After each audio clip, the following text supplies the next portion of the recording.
Comme il faisait bon dans la campagne, c'était l'été. Les blés étaient dorés, l'avoine verte, les foins coupés, embaumaient, ramassés en tas dans les prairies. Et une cigogne marchait sur ses jambes rouges, si fine et si longue, et claquait du bec en égyptien. Sa mère lui avait appris cette langue-là.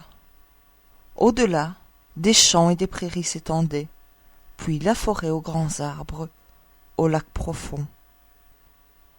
En plein soleil, un vieux château s'élevait, entouré de fossés, et au pied des murs poussaient des bardanes aux larges feuilles, si hautes que les petits enfants pouvaient se tenir debout sous elles. L'endroit était aussi sauvage qu'une épaisse forêt. Et c'est là qu'une canne s'était installée pour couver. Elle commençait à s'ennuyer beaucoup. C'était bien long, et les visites étaient rares. Les autres canards préféraient nager dans les fossés plutôt que de s'installer sous les feuilles pour caqueter avec elle. Enfin, un œuf après l'autre craqua. Pip, pip. Tous les jaunes d'œufs étaient vivants et sortaient la tête. Coin, coin, dit la canne. Et les petits se dégageaient de la coquille et regardaient de tous les côtés sous les feuilles vertes. La mère les laissait ouvrir leurs yeux très grands, car le vert est bon pour les yeux. Comme le monde est grand, disaient les petits, ils avaient bien sûr beaucoup plus de place que dans l'œuf. Croyez-vous que c'est là tout le grand monde? Dit leur mère. Il s'étend bien loin, de l'autre côté du jardin, jusqu'au champ du pasteur, mais je n'y suis jamais allée. Êtes-vous bien là, tous? Elle se dressa. Non, le plus grand œuf était encore tout entier. Combien de temps va-t-il falloir couver? J'en ai par-dessus la tête. Elle se recoucha dessus. Eh bien, comment ça va? Demanda une vieille canne qui venait enfin rendre visite. Ça dure et ça dure, avec le dernier œuf qui ne veut pas se briser. Mais regardez les autres. Je n'ai jamais vu des canetons plus ravissants. Ils ressemblent tous à leur père, ce coquin, qui ne vient même pas me voir. Montre-moi cet œuf qui ne veut pas craquer, dit la vieille. C'est sans doute un œuf de dinde. J'y étais prise, moi, une fois, et j'ai eu bien du mal avec celui-là. Il avait peur de l'eau, et je ne pouvais pas obtenir qu'il y aille. J'avais beau courir et crier. Fais-moi voir. Oui, c'est un œuf de dinde, sûrement. Laisse-le, et apprends aux autres enfants à nager. Je veux tout de même le couver encore un peu, dit la mère. Maintenant que j'y suis depuis longtemps. Fais comme tu veux, dit la vieille, et elle s'en alla. Enfin, l'œuf se brisa. Pip, pip, dit le petit en roulant dehors. Il était si grand et si laid que la canne étonnée le regarda. En voilà un énorme caneton, dit-elle. Aucun des autres ne lui ressemble. Et si c'était un dindonneau, eh bien, nous allons savoir ça au plus vite. Le lendemain, il faisait un temps splendide. La canne, avec toute sa famille, s'approcha du fossé. Plouf! Elle sauta dans l'eau. Coin, coin! Commanda-t-elle. Et les canetons plongèrent les uns après les autres. Même l'affreux gros gris. Non, ce n'est pas un dindonneau, s'exclama la mère. Voyez comme il sait se servir de ses pattes et comme il se tient droit. C'est mon petit à moi. Il est même beau quand on le regarde bien. Coin, coin! Venez avec moi, et je vous conduirai dans le monde et vous présenterai à la cour des canards. Mais tenez-vous toujours près de moi pour que l'on ne vous marche pas dessus. Méfiez-vous du chat. Ils arrivèrent à l'étang des canards, où régnait un effroyable vacarme. 2 familles se disputaient une tête d'anguille. Ce fut le chat qui l'attrapa. « Ainsi va le monde !» dit la canne en se pourléchant le bec. Elle aussi aurait volontiers mangé la tête d'anguille. « Jouez des pattes et tâchez de vous dépêcher et de courber le cou devant la vieille canne, là-bas. Elle est la plus importante de nous tous. Elle est de sang espagnol, c'est pourquoi elle est si grosse. Vous voyez qu'elle a un chiffon rouge à la patte. C'est la plus haute distinction pour un canard. Cela signifie qu'on ne veut pas la manger et que chacun doit y prendre garde. Ne mettez pas les pattes en dedans. Un caneton bien élevé nage les pattes en dehors, comme père et mère. Maintenant, courbez le cou et faites coin. Les petits obéissaient, mais les canards autour d'eux les regardaient et s'exclamaient à haute voix. Encore une famille de plus, comme si nous n'étions déjà pas assez. Il y en a un vraiment affreux. Celui-là, nous n'en voulons pas. Une canne se précipita sur lui et le mordit au cou. Laissez-le tranquille, dit la mère. Il ne fait de mal à personne. Non, mais il est trop grand et malvenu. Il a besoin d'être rossé.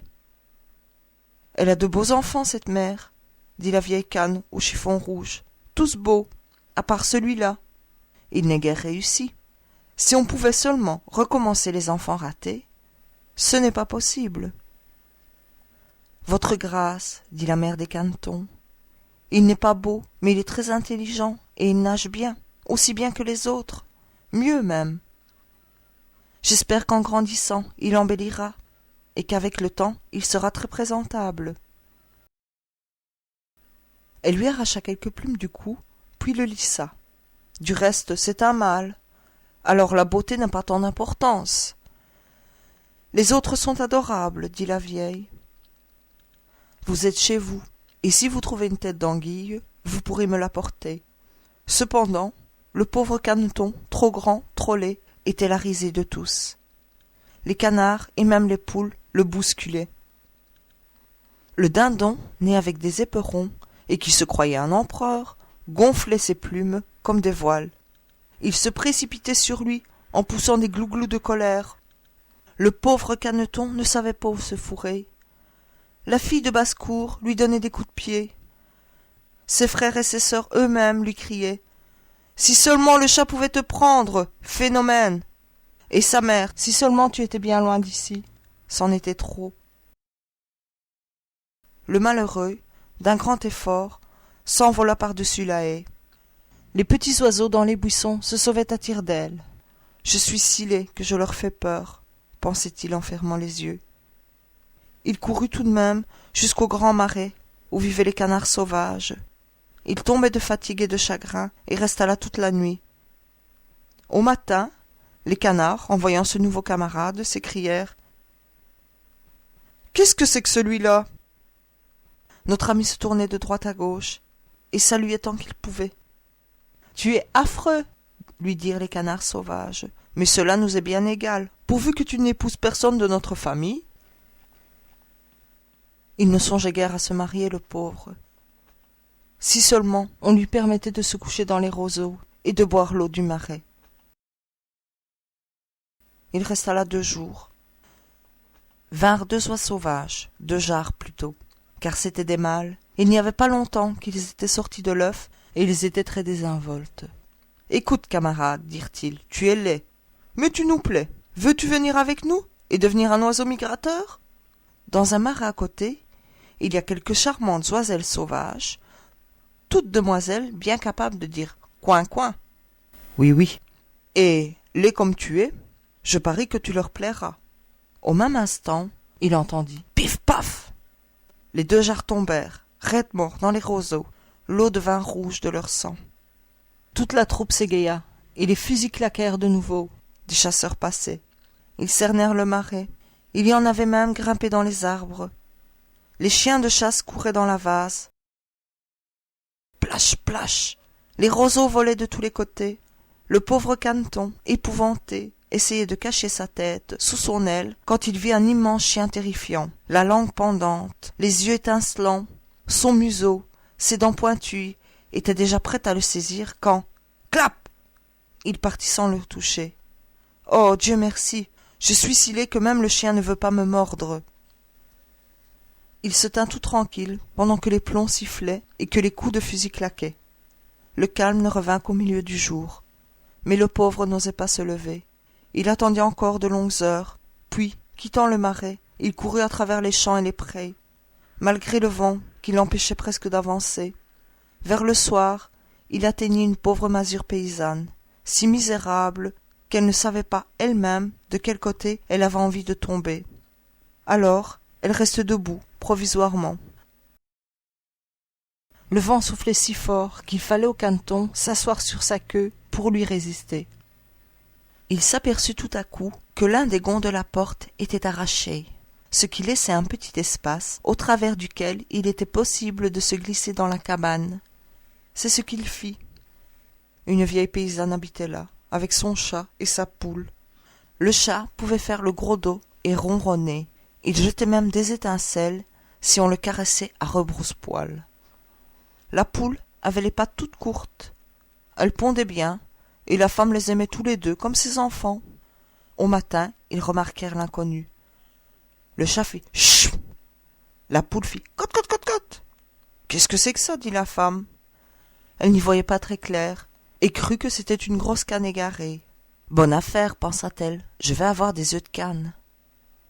Pourvu que ce ne soit pas un mâle, nous verrons bien. » Le caneton resta à l'essai, mais on s'aperçut très vite qu'il ne pondait aucun œuf. Le chat était le maître de la maison, et la poule la maîtresse. Il disait « Nous et le monde », il pensait bien en être la moitié du monde, et la meilleure. Le caneton était d'un autre avis, mais la poule ne supportait pas la contradiction. « Sais-tu pondre ?» demanda-t-elle. « Non. »« Alors, tais-toi. » Et le chat disait « Sais-tu faire le gros dos, ronronner ?»« Non. »« Alors, n'aimez pas d'opinions absurdes quand les gens raisonnables parlent. » Le caneton, dans son coin, était de mauvaise humeur. Il avait une telle nostalgie de l'air frais, de soleil, une telle envie de glisser sur l'eau. Il ne put s'empêcher d'en parler à la poule. « Qu'est-ce qui te prend ?» répondit-elle. « Tu n'as rien à faire, alors tu te montes la tête. Tu n'as qu'à pondre ou à ronronner, et cela te passera. » « C'est si délicieux de glisser sur l'eau, dit le caneton. Si exquis quand elle vous passe par-dessus la tête, et de plonger jusqu'au fond. »« En voilà un plaisir, dit la poule. Tu es complètement fou. Demande au chat, qui est l'être le plus intelligent que je connaisse, s'il aime glisser sur l'eau ou plonger la tête dedans. Je ne parle même pas de moi. Demande à notre hôtesse, la vieille paysanne. Il n'y a pas plus intelligent. Crois-tu qu'elle a envie de nager et d'avoir de l'eau par-dessus la tête ? » « Vous ne me comprenez pas, soupirait le caneton. Alors, si nous ne te comprenons pas, qui est-ce qui te comprendra ? Tu ne vas tout de même pas croire que tu es plus malin que le chat, ou la femme, ou moi-même. Remercie plutôt le ciel de ce qu'on a fait pour toi. N'es-tu pas là dans une chambre bien chaude, avec des gens capables de t'apprendre quelque chose ? Mais tu n'es qu'un vaurien, et il n'y a aucun plaisir à te fréquenter. Remarque que je te veux du bien, et si je te dis des choses désagréables, c'est que je suis ton ami. Essaye un peu de pondre ou de ronronner. Je crois que je vais me sauver dans ce vaste monde, avoua le caneton. Eh bien, vas-y donc. Il s'en alla. L'automne vint, les feuilles dans la forêt passèrent du jaune au brun. Le vent les faisait voler de tous côtés, l'air était froid, les nuages lourds de grêle et de neige. Dans les haies nues, les corbeaux croissaient. Cré, cru, cra. Oui, il y avait de quoi grelotter. Le pauvre caneton n'était guère heureux. Un soir, au soleil couchant, un grand vol d'oiseaux sortit des buissons. Jamais le caneton n'en avait vu de si beau, d'une blancheur si immaculée, avec de longs coups, ondulants. Ils ouvraient leurs larges ailes et s'envolaient loin, des contrées glacées, vers le midi, vers les pays plus chauds, vers la mer ouverte. Ils volaient si haut, que le caneton en fut impressionné. Il tournait sur l'eau comme une roue, tendait le cou vers le ciel. Il poussa un cri si étrange et si puissant que lui-même en fut effrayé. Jamais il ne pourrait oublier ces oiseaux merveilleux. Lorsqu'ils furent hors de vue, il plongea jusqu'au fond de l'eau, et quand il remonta à la surface, il était comme hors de lui-même. Il ne savait pas le nom de ces oiseaux, ni où ils s'envolaient, mais il les aimait, comme il n'avait jamais aimé personne. Il ne les enviait pas. Comment aurait-il pu rêver de leur ressembler ? L'hiver fut froid, terriblement froid. Il fallait nager constamment pour empêcher l'eau de geler autour de lui. Mais chaque nuit, le trou où il nageait devenait de plus en plus petit. La glace craquait. Il avait beau remuer ses pattes, à la fin, épuisé, il resta pris dans la glace. Au matin, un paysan qui passait le vit. Il brisa la glace de son sabot et porta le caneton à la maison où sa femme le ranima. Les enfants voulaient jouer avec lui, mais ils croyaient qu'il voulait lui faire du mal. Il s'élança droit dans la terrine de lait, éclaboussant toute la pièce. La femme criait et levait les bras au ciel. Alors, il vola dans la baratte où était le beurre, et, de là, dans le tonneau de farine. La paysanne le poursuivit avec des pincettes. Les enfants se bousculaient pour l'attraper. Ils riaient, ils criaient. Heureusement, la porte était ouverte. Il se précipita sous les buissons, dans la neige molle, et il y resta, anéanti. Il serait trop triste de raconter tous ses malheurs et les peines qu'il a dû endurer en ce long hiver. Pourtant, un jour, enfin le soleil se leva, déjà chaud, et se mit à briller. C'était le printemps. Alors, soudain, il éleva ses ailes, qui brouillirent et se soulevèrent, et avant qu'il pût s'en rendre compte, il se trouva dans un grand jardin, plein de pommiers en fleurs. Là, les lilas embaumaient, et leurs longues branches vertes tombaient jusqu'au fossé. Comme il faisait bon et printanier. Et voilà que devant lui, sortant des fourrés, 3 superbes cygnes blancs s'avançaient. Ils ébouriffaient leurs plumes et nageaient si légèrement, et il reconnaissait les beaux oiseaux blancs. Une étrange mélancolie s'empara de lui. Je vais voler jusqu'à eux, et ils me battront à mort, moi, si laid, d'avoir l'audace de les approcher. Mais tant pis, plutôt mourir par eux que pincé par les canards, piqué par les poules ou par les coups de pied des filles de basse-cour. Il s'élança dans l'eau et nagea vers ces cygnes pleins de noblesse. À son étonnement, ceux-ci, en le voyant, se dirigèrent vers lui. « Tuez-moi, dit le pauvre caneton, en inclinant la tête vers la surface de l'eau, et il attendit la mort. Mais alors, qu'est-ce qu'il vit, se reflétant sous lui, dans l'eau claire? C'était sa propre image, non plus comme un vilain gros oiseau gris et lourdeau, il était devenu un cygne. Car il n'y a aucune importance à être né parmi les canards, si on a été couvé dans un œuf de cygne. Il ne regrettait pas le temps des misères et des épreuves, puisqu'elles devaient le conduire vers un tel bonheur. Les grands cygnes blancs nageaient autour de lui, et le caressaient de leur bec. Quelques enfants approchaient, jetant du pain et des graines. Le plus petit s'écria « Oh, il y en a un nouveau !» Et tous les enfants de s'exclamer, de battre des mains et de danser en appelant père et mère.